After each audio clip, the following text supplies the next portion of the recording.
Mr. President, a few weeks ago, President Biden introduced an infrastructure plan, or at least that's what Democrats are calling it. In fact, a substantial portion of this bill goes to Democrat priorities that have nothing to do with infrastructure, from support for big labor to a new civilian climate corps to advance environmental justice. Mr. President, President Biden's infrastructure proposal would cost a lot of money, well north of $2 trillion. So how does the President plan to pay for this legislation? Unsurprisingly, the President is proposing tax hikes, notably a substantial hike in the corporate tax rate. Mr. President, there are two sources Democrats like to go to when it comes to paying for their spending: corporations and prosperous Americans. In fact, Democrats tend to speak about corporations and well-off Americans as if they are a bottomless source of funding for government programs, and as if Democrats can endlessly hike taxes on these individuals and businesses without consequences. When Republicans object to the prospect of major tax hikes, Democrats cry that Republicans are just protecting wealthy corporate cronies, a deeply ironic charge when you consider that Democrats want to include a tax cut for wealthy Democrat donors and Hollywood types in this same infrastructure package. The real reason for Republicans' concern, of course, Mr. President, is quite different. Republicans are concerned about substantial tax hikes on any individual or business because we know that taxation has economic consequences. It's something that Democrats should know as well. It's basic economics, after all, but they don't seem capable of grasping it. Taxation has consequences. Tax hikes have consequences. And big tax hikes, Mr. President, have big consequences, usually negative ones. The corporate tax hike Democrats are talking about will have negative consequences for American businesses. And that means it will have negative consequences for American workers. And that's a problem. Mr. President, 3 years ago, Republicans passed major tax reform legislation. Along with substantial tax cuts for middle-class Americans, this legislation cut America's corporate tax rate. Why? Well, at the time we passed this legislation, the United States had the highest corporate tax rate in the developed world, plus an outdated international tax system. Both of those things put U.S. businesses at a major disadvantage next to their foreign counterparts. And they discourage foreign companies from moving to and investing in the United States. Our outdated tax system had also resulted in a wave of inversions. That's tax professional speak for companies moving their headquarters overseas.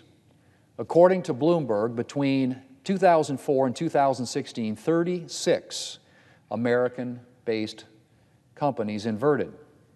Needless to say, Mr. President, those inversions resulted in a loss of American jobs and domestic investment. A piece in the Wall Street Journal reported that one accounting firm estimates that the U.S. lost $510 billion from cross-border mergers and acquisitions between 2004 and 2016. Republicans knew that if we wanted to boost job creation here at home and improve opportunities for American workers, we needed to address the high corporate tax rate and put American companies on a more competitive footing internationally.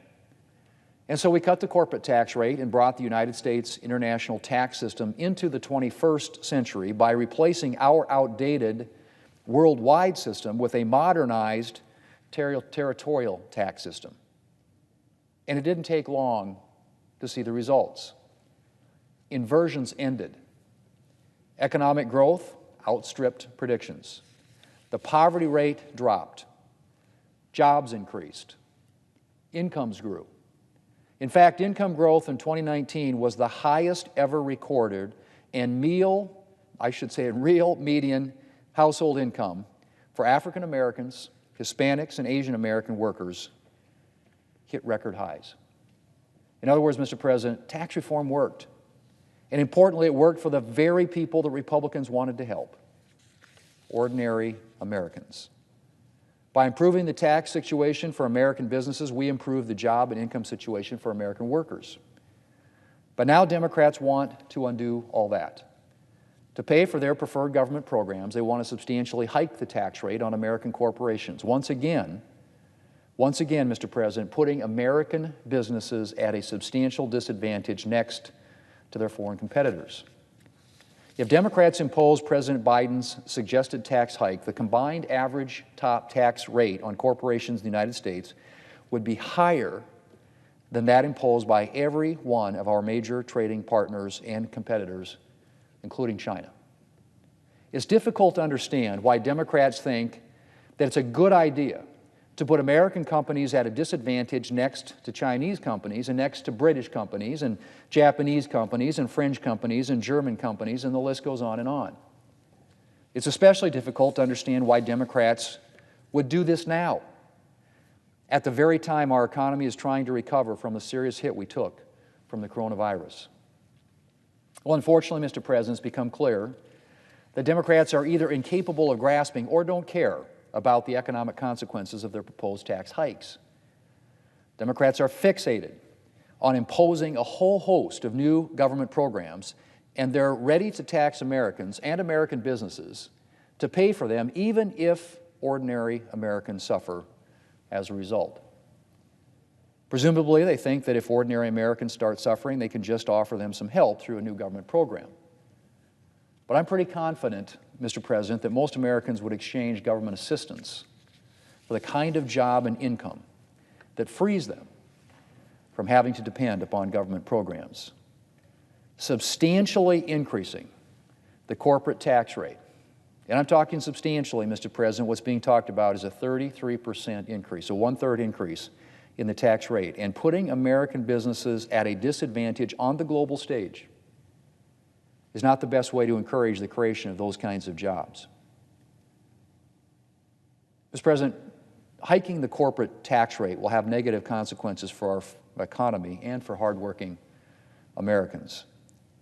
It's easy to say tax the corporations, tax the rich people, but Mr. President, those businesses hire American workers. And when they have to pay more in taxes, they pay less in wages. What we saw, as I mentioned before, was the highest wage increases that we've seen in decades, particularly for lower-income Americans. But, Mr. President, apparently what is being talked about with this tax hike is just the beginning. President Biden and his Democrat colleagues have a lot more government programs they want to push, and they have a whole raft of tax hikes waiting in the wings to fund them.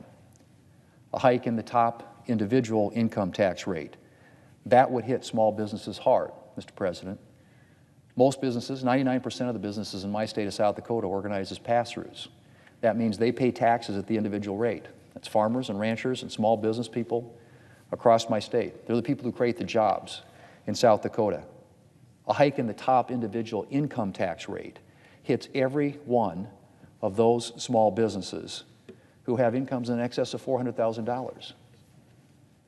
That's money they could be used to hire more workers.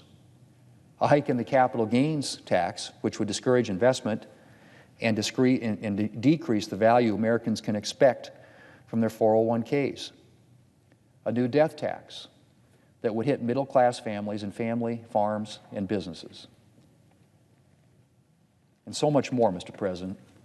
These tax hikes may help Democrats usher in parts of the socialist fantasy that they've been envisioning, but they will do nothing to help American families gain financial stability and to secure the good jobs in lasting, rewarding careers. Working Americans, Mr. President, are the ones who will ultimately suffer the most from Democrats' tax hike plans. Mr. President, I yield the floor.